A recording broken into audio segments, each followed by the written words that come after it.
எங்க சார் பொண்ணு புள்ள போச்சா சார்? புள்ள போச்சா?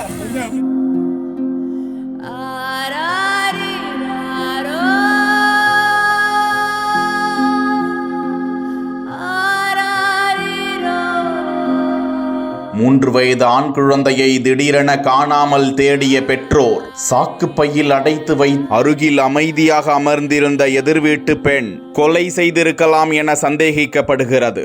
இறந்த நிலையில் மீட்கப்பட்டதால் கதறி கூச்சலிட்ட கிராமம். நெல்லை அருகே நடந்த அதிர்ச்சி சம்பவம். நெல்லை மாவட்டம் ராதாபுரம் அருகே உள்ள ஆத்துக்குறிச்சி கிராமத்தில் வசிப்பவர் கொத்தனார் விக்னேஷ். இவருடைய 3 வயதான மகன் வீட்டின் வெளியே விளையாடி கொண்டிருந்ததாக கூறப்படுகிறது. அவர்களது எதிர் வீட்டில் வசிப்பவர் 49 வயதான தங்கம். அண்மையில் அவரது மகன் விபத்து ஒன்றில் சிக்கி பலியானதிலிருந்தே சற்று மனநலம் பாதித்தவர் போன்று காணப்பட்டு வந்தாராம். இந்த நிலையில் விக்னேஷின் குழந்தையை திடீரென காணாததால் குழந்தையை தேடி எதிர் வீட்டிற்குள் சென்று பார்த்தபோது அங்கிருந்த வாஷிங் மெஷினுக்குள் சாக்கு மூட்டையில் கட்டி திணிக்கப்பட்டிருந்த நிலையில் குழந்தை இருந்திருக்கிறது.